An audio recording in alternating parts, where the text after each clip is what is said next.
Hello aspirants, welcome to all. आज मैं आपके साथ केंद्रीय विद्यालय कॉन्ट्रेक्चुअल टीचर का इंटरव्यू एक्सपीरियंस शेयर करूंगी, जो हेल्प करेगा, जो वैकेंसी केंद्रीय विद्यालय की आई है उस इंटरव्यू में और उस डेमो में आपका हेल्प करेगा।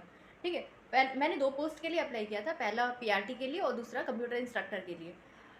पीआरटी में क्या क्या प्रोसेस हुआ, जो नॉर्मल प्रोसेस होता है डॉक्यूमेंट फॉर्म फिलअप का और अपना बायोडाटा फोटो डॉक्यूमेंट्स वगैरह का, वो सारा हुआ। उसके बाद देन स्टार्ट हुआ इंटरव्यू का प्रोसेस। टोटल इंटरव्यू में वहाँ पे कुल 50-60 लोग थे। 50-60 लोग में मेरा नंबर 36 पर था।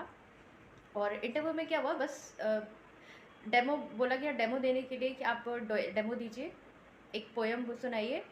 और अगर पर्सनल चीज़ें की बात करें कि क्या पूछा गया, तो पर्सनल चीज़ों में पूछा गया, कॉलेज के टाइम की चीज़ें पूछा गया। यानी कि आपके कॉलेज का नाम क्या है, आपका कॉलेज कहाँ से एफिलेटेड है, और आपका कॉलेज कब इस्टेब्लिश हुआ, ये मेरे से पूछा गया था। फिर पूछा गया कि आप क्यों ये पोस्ट ज्वाइन करना चाहती हैं, ये पूछा गया। देन इंटरव्यू इंग्लिश लैंग्वेज में हुआ, टोटल इंग्लिश में हुआ। बट कुछ टीचर्स वहाँ, जैसे हिंदी के कुछ टीचर्स हैं, तो वो हिंदी में बात कर रहे थे। और क्वेश्चन क्या क्या पूछा गया, मुझसे ऐसा कोई सब्जेक्टिव क्वेश्चन नहीं पूछा गया, बस मुझसे जनरल नॉर्मल डिस्कशन कर रहे थे। मेरा एक वर्क एक्सपीरियंस के बारे में और ये सारी चीज़ें बस बात हुई। एक पोएम मुझे बोला गया सुनाने के लिए, तो वो मैंने पोएम पहले से एक तैयार कर लिया था, एनसीईआरटी का एक इंग्लिश की पोएम मैंने याद कर लिया था, वो मैंने सुना दिया, एक्शन वैक्शन के साथ सुना दिया। क्या क्या क्वेश्चन पूछा गया था, जैसे जो बैकग्राउंड, जिन कैंडिडेट का जो भी बैकग्राउंड था उसी से क्वेश्चन पूछा जा रहा था। जैसे एक कैंडिडेट थी जो बायो की बैकग्राउंड से थी, तो उससे पूछा गया था विली क्या होती है, विली जो हमारे डाइजेशन सिस्टम में होती है, वो विली पूछा गया, हालांकि वो बता नहीं पाई है। और इसी तरीके से जितने भी जो भी कैंडिडेट थे जिनका एजुकेशन। हाँ, अब बात करते हैं, मेरा कंप्यूटर इंस्ट्रक्टर में सिलेक्शन हो गया। मेरा जो रैंक है वो दूसरे नंबर पे, और वहाँ पे दो लोगों की पोस्ट थी, तो एक मेल है और फीमेल में सेकंड नंबर पे मेरा नाम था। तो मैं ज्वाइन नहीं कर रही हूँ अभी, मेरा वो अपना पर्सनल रीज़न है। पीआरटी में मेरा सिलेक्शन नहीं हुआ, क्योंकि पीआरटी में कुछ चीज़ें पहले से प्री डिसाइडेड थी, जो वहाँ पे पहले से वो जाने के बाद पता चल गया था, तो इसलिए नहीं हुआ। और बाकी स्कूल, जो मेरा स्कूल है वो पहले से बहुत अच्छा हो गया है, अब वहाँ एसी वेसी लग चुका है।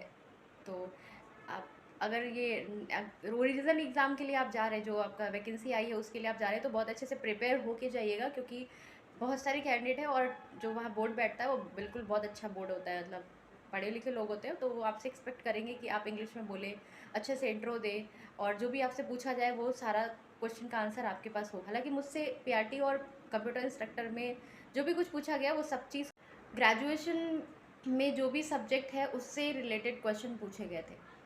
ये हुई बात पीआरटी की। मैंने दूसरा पोस्ट एक अप्लाई किया था कंप्यूटर इंस्ट्रक्टर का, जिसमें मेरा सिलेक्शन हो गया है। तो कंप्यूटर इंस्ट्रक्टर में मुझसे डिस्कशन किया गया, नॉर्मल बात किया गया कि अभी क्या टेक्नोलॉजी चल रही है, बच्चे बहुत शार्प माइंडेड हैं, बच्चे प्रोग्रामिंग सीख रहे हैं, छोटे छोटे बच्चे प्रोग्रामिंग करते हैं, जो कि उसमें पाइथन पे काम कर रहे हैं, आर्टिफिशियल इंटेलिजेंसी पे काम कर रहे हैं। तो ये नॉर्मल मेरे से एक डिस्कशन हुआ है कि बच्चे ये मेरे से नॉर्मल डिस्कशन का कारण ये था कि मेरा जो वर्क एक्सपीरियंस है वो काफ़ी लंबे टाइम तक रहा, और मैं एमसीए बैकग्राउंड से हूँ, शायद इसलिए मेरे से नॉर्मल वहाँ के प्रिंसिपल सर और जो भी बाकी लोग थे वो डिस्कस कर रहे थे।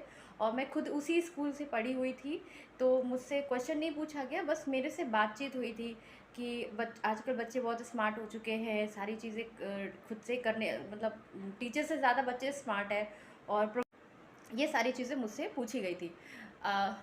कंप्यूटर इंस्ट्रक्टर में मेरा सिलेक्शन हो चुका है, बट मुझे वो ज्वाइन नहीं करना, क्योंकि ऑलरेडी मैं कहीं वर्किंग हूँ और मैं 1 साल के लिए फिर इधर उधर नहीं करना चाहती हूँ। तो ये जो मैंने आपको पूरा एक्सपीरियंस बताया, ये आपका काम आएगा आपके इंटरव्यू में। हाँ, और दूसरी चीज़ है, ड्रेसिंग सेंस की बात करें तो ड्रेसिंग सेंस बिल्कुल फॉर्मल पहन के जाइएगा आप। दूसरा हम बात करते हैं डिस्कशन का। इंट्रो अगर आपसे जब भी वो बोले तो आप इंग्लिश में दीजिएगा, क्योंकि ये इफेक्टिव होगा थोड़ा सा इंग्लिश में आपका इंट्रो देना।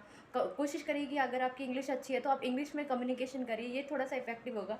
और हालांकि हिंदी में भी डिस्कशन होता है, बट टीचर्स ये चाहते हैं कि अगर हमारा टीचर अगर इंग्लिश में बोल रहा है तो शायद बच्चा भी इंग्लिश सीखेगा। तो ये एक बहुत बेसिक डिमांड हो गई है आजकल के स्कूलों की, चाहे वो कोई सा भी स्कूल हो, कोई कॉन्वेंट स्कूल हो या सेंट्रल स्कूल हो, किसी भी स्कूल में। तो कोशिश करिएगा कि इंग्लिश बोलिए, और अगर इंग्लिश नहीं आ रही है तो हिंदी भी बोलिए, तो बहुत अच्छी हिंदी।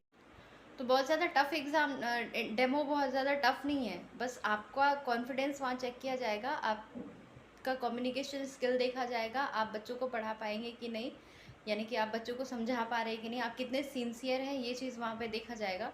तो बस यही देख कर सिलेक्शन होता है स्कूलों में, क्योंकि टीचर्स का सिंसियर होना बहुत ज़रूरी होता है। तो प्रॉपर तैयारी के साथ जाइएगा और बहुत बर्डन लेके मत जाइएगा, क्योंकि सिलेक्शन होना ना होना ये सब तो कुछ कुछ कहीं ना कहीं हमारी मेहनत के साथ लक का भी बात होता है। तो आज के लिए बस इतना ही। Thank you. Bye bye.